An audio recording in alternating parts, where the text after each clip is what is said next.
Silakan, apa yang mau disampaikan? Sudah, itu kami rasa sudah terbuka. Oke, Nilai Ibu Lina, berarti, teman-teman. saya mendengar dari tadi cukup luar biasa penyampaian Ibu Lina. Saya ingin coba Ibu Lina menjelaskan tentang satu hal, karena Ibu Lina backgroundnya dari Muslim, pasti mengerti. Saya seringkali ditanya orang-orang begini, kenapa Kristen tidak mengakui Muhammad sebagai Nabi?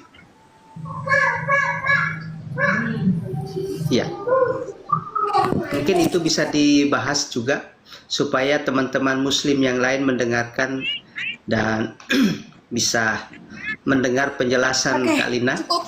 Kalau kenapa? Saya akan berbicara Ya. kalau saya akan berbicara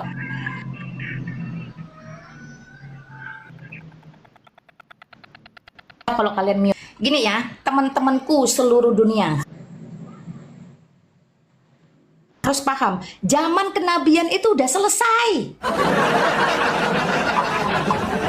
Zaman kenabian itu udah selesai, udah tuntas. Yesus Kristus itu nabi penutup, satu-satunya nabi yang terakhir. Setelah Yesus Kristus kembali ke sorga, nabi itu nggak ada lagi.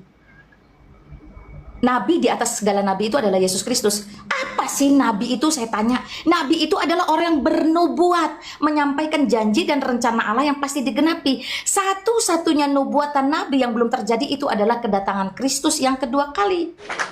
Tapi kedatangan Kristus yang kedua kali saja yang belum tergenapi. Seluruh nubuatan sudah tergenapi, termasuk munculnya nabi palsu, guru palsu, pengajar palsu, Injil palsu, Yesus palsu, roh palsu. Itu saja sudah tergenapi loh. Ya. Jadi pertama, zaman kenabian sudah selesai. Tidak mungkin ada nabi lagi. Karena tidak ada lagi yang mau dinubuatkan. Nubuatan terakhir adalah kedatangan Kristus dan itu selesai. Makanya pentingnya mengerti apa itu nabi, apa itu rasul. Zaman kerasulan pun sudah selesai. Karena apa? Karena rasul sejati itu yang dipilih langsung oleh Yesus Kristus, otomatis semuanya ada di 1 Masehi. Itu pun sudah selesai. Tetapi istilah rasul yang adalah guru atau pengajar sampai hari ini masih bisa dipakai, is okay. Tetapi rasul bukan nabi. Itu dulu teman-teman harus paham. Nah, kalau pertanyaannya lebih spesifik, kenapa orang Kristen tidak percaya tentang Muhammad? Ya, saya tidak bisa sebut dia nabi. Karena pada faktanya dia bukan nabi. Apa yang dinubuatkan dia? Kalau mau menyandang gelar nabi, harus ada nubuatan dong. Apa yang dinubuatkan oleh Muhammad? Tidak ada. Lalu nubuatannya pun kalau ada, apa yang digenapi? Juga tidak ada. Jadi sorry to say, Muhammad bukan nabi. Ya. Makanya kalau Edis bilang nabi-nabian. Lalu kenapa orang Kristen atau Alkitab tidak mengakui? Karena memang tidak ada nubuatan tentang Muhammad. Ya, Alkitab hanya menubuatkan nabi palsu, mau dalam Yohanes kayak, mau dalam Petrus kayak, mau dalam Mazmur, Yesaya, Yeremia, bahkan Keluaran dan seterusnya. Alkitab tidak pernah menyebutkan nama. Itu hebatnya Alkitab.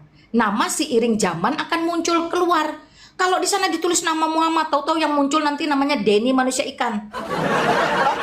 Jadi Alkitab tidak pernah gagal, tidak pernah keliru, sehingga tidak menyebutkan nama, tetapi sangat jelas menunjuk kepada nabi palsu. Sekarang tinggal dikulik saja, digali saja, ciri-ciri nabi palsu itu apa sih? Bagaimana sih? Ya seperti itu. Jadi sorry to say, tidak ada saupil pun, sacuil pun nubuatan tentang Muhammad. Contoh deh, saya mau angkat yang katanya si Somat Bahlul itu. Dia mengatakan ada nubuatan tentang Muhammad di dalam Taurat. Begitu dikejar, Tauratnya di mana Pak Ustadz? Tolong sebutkan kepada kami. Kidung Agung. Saya tanya kalian, Kidung Agung itu Taurat atau bukan? Nah, saya tanya. Ya, saya tanya, jawab. Kidung Agung Taurat atau bukan? Bukan. Ya, dari situ saja kita lihat tingkat kebotolan mereka dengan teologi malingnya itu jelas ya, maling yang nggak jelas ya. Nah, contoh kita tanya Kidung Agung 5 ayat 16, teman-teman boleh baca Kidung Agung 5 ayat 16. Silakan, siapa di antara kalian berdua yang mau baca Kidung Agung pasal 5 ayat 16? Saya mau bantu. Silakan buka Kidung Agung pasal 5 ayat 14 ayat 16. Silakan. Silakan dibuka, Bro. Siapa yang mau baca? Kidung Agung pasal 5 ayat 16. Kita buktikan apakah si botol somat ini terbukti bahwa di sana ada kata-kata Muhammad. Ya, silakan. Bro Barnabas lah, saya satu di PAIS, Bu. Oke, clear ya. Kalau tidak ada yang mau baca, saya kasih tahu aja. Nah, saya pakai bahasa aslinya teman-teman. Di sana ada kata-kata Mahmadim, bukan Muhammad. Mahmad atau Mahmadim itu tidak hanya ada di dalam Kidung Agung pasal 5 ayat 16. Ya, itu juga ada di dalam Yehezkiel 24 ayat 16. Banyak teman-teman ya. Di dalam Yesaya pasal 29 ayat 12. Karena kata-kata itu adalah kata-kata plural, ya. Ingat, kata dengan nama itu berbeda. Dari sini saja orang Indonesia harus paham. Kata dengan nama itu berbeda. Jadi di situ lebih menunjukkan ya Mahmadim itu Mahmad atau Mahmadim itu dalam bahasa aslinya lebih menunjukkan kepada desire. Desire itu hasrat. Hasrat tidak berbentuk, tidak berwujud. Bagaimana mungkin itu sama dengan manusia Muhammad?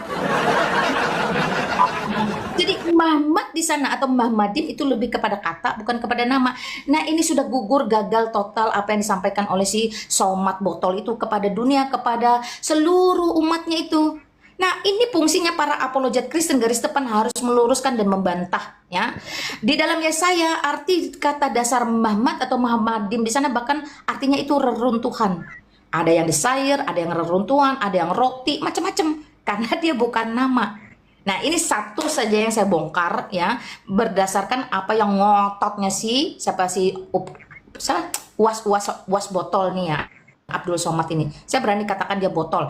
Was botol kalau kamu ada waktu naik ke ruangan saya. Oke?